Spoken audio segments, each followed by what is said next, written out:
In a TikTok video, a news anchor defends his daughters by putting down men. Feminists seem completely confused about distinguishing good men from bad men and instead claim that all men are bad. In addition, a UK Weatherby mother wins a court case about sexual discrimination. There's a lot of hate being thrown around about men, and if we don't stop it, big movements like this always have a counter movement. We cannot go back to anything less than equality for women, but we aren't going to progress by hating men. My name is Kris, and this is the Think Report.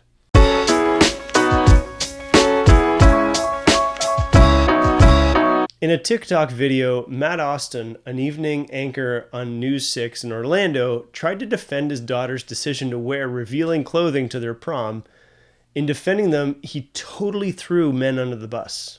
So I put up what I thought was a pretty innocuous post about my daughters looking beautiful for homecoming, but you would be shocked at some of the comments. Take a look. I wouldn't let them go anywhere dressed like that. They should have respect for themselves. So sad that parents think it's okay to send young ladies out with everything showing. So one thing that has always pissed me off as a father of girls is when people say things like, oh, these girls need to dress so they don't distract the boys. Or even worse, they're dressing a way in which they're asking for it. Let's get something crystal clear now. It's not my daughter's job to make sure your son is focused in school. Also not her job to dress hideous enough to where your son doesn't assault her. It's your job to not raise a pervert with no self-control. Now, let's be clear. Those outfits are not the ones I would choose for my daughters to leave the house. If it were up to me, it'd be 24/7 Snuggies. But if I start dictating what my daughters wear, I'm going to teach them three things. A, they'll start to hate me for arbitrary rules. B, they'll start to lie to me. Or C, maybe even worse, that it's okay for a man to tell them what to wear because they look too good.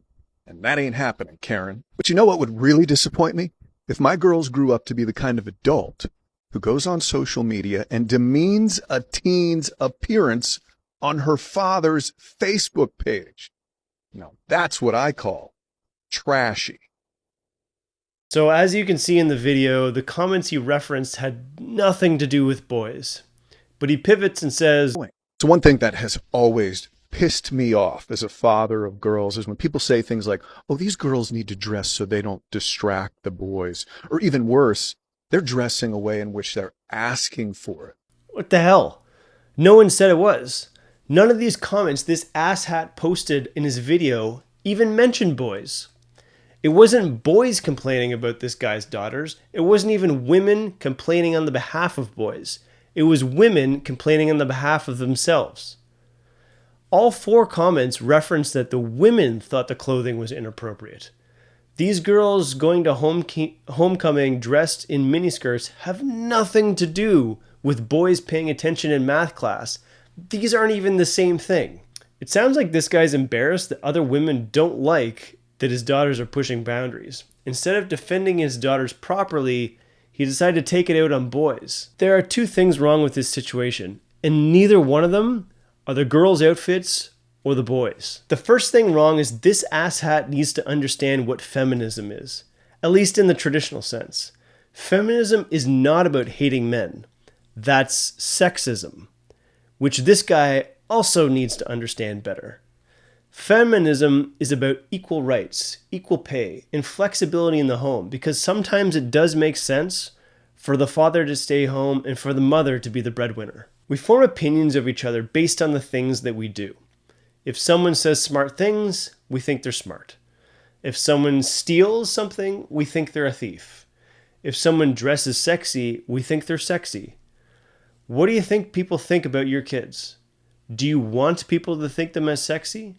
Do you want people to think of them as smart? Do you want people to think of them as kind? The behaviors that our kids exhibit when we are and aren't around are the basis of opinions that other kids and parents will make of them. If you're okay with people thinking that your kids are sexy, then all the power to you. But what you can't expect is that your kids dress sexy and then complain when people notice. You might have women complaining, you might have men complaining, but you better not cry victim when they do. Don't get me wrong, being progressive and pushing boundaries is a good thing. It fosters creativity, growth, learning. I don't think these girls actually did anything wrong. It's 100% okay to push boundaries. And if your father's okay with it, bonus. However, when you push boundaries, they always push back. That is the purpose of a boundary. You can't be upset with the boundary when it pushes you back. The second thing wrong with this situation is this asshat scapegoated on boys. What the hell do boys have to do with any of this? Girls dress up in a miniskirt, women complain and thought it was inappropriate. Where are the boys in this story? There aren't any. This is the problem with virtue signaling feminists like this guy. The latest flavor of feminism is actually nothing to do with women. It's about hating on men. One final note on this. Near the end of the video, he calls out all the people who commented on his photo trashy because they were commenting on his Facebook page about his daughters. But you know what would really disappoint me?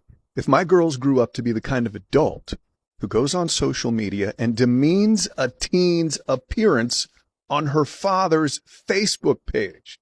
Now, that's what I call trashy. But isn't that what he's doing when he says, it's not my daughter's job to make sure that your son's focused in school? Isn't commenting about all of these parents' sons hypocritical? So this brings me to a new point. New feminism seems confused. They can't tell the difference between a man who's oppressive and manipulative and one who is confident and competent. Both types of men will be assertive, but you need to ask yourself, is he doing it to assert power over the weak, or is his assertiveness a byproduct of his competence? It's ironic because the number one thing that women find attractive in men is their confidence and their competence. What woman wants to be with an incompetent man? None. None is the answer. According to a study by Bunk, Dykstra, Fletchenhauer, and Kendrick, men preferred mates who were higher in physical attractiveness than themselves, whereas women preferred mates who were higher in income, education, self-confidence, intelligence, dominance, and social position than themselves. Not to be picky. But what is with modern feminism villainizing the things that women scientifically find desirable? The reality is that feminism can't tell the difference between a confident man and one who's oppressive and manipulative. Examples of oppressive and manipulative men include Donald Trump, Harvey Weinstein, Jeffrey Epstein.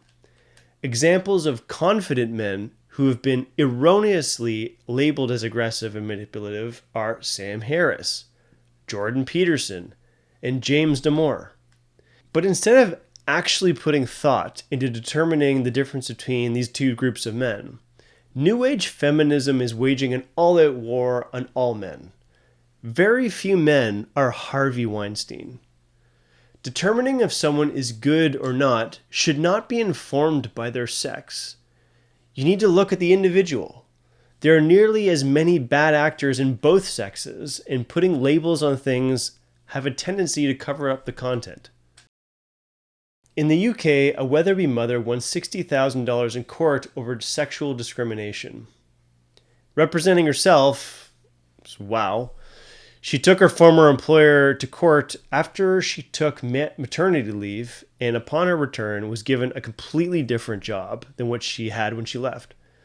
The new job was a full-time job, but she was expected to do it in part-time hours. So obviously that's not good. This woman is bringing life into the world and gets screwed by her employer. This is a wonderful example of a strong woman who didn't victimize herself and roll over because she was treated poorly. This woman is a rock star and an inspiration to everyone who feels pressured by their employer. Employers will push us. That is their role. It's to get as much from us as possible for as little as possible. It's up to us to push back. No one is going to fight your battle for you. The problem with everything we've talked about in this episode is that only the most controversial things are what we hear about in the news. By the time we read about it, the details have been rewritten and lost so many times that the true story is often obscured or something completely different. We can't read the details about everything we hear, but we should absolutely be untrusting of labels that other people assign to things because they're often more wrong than right. Think about that.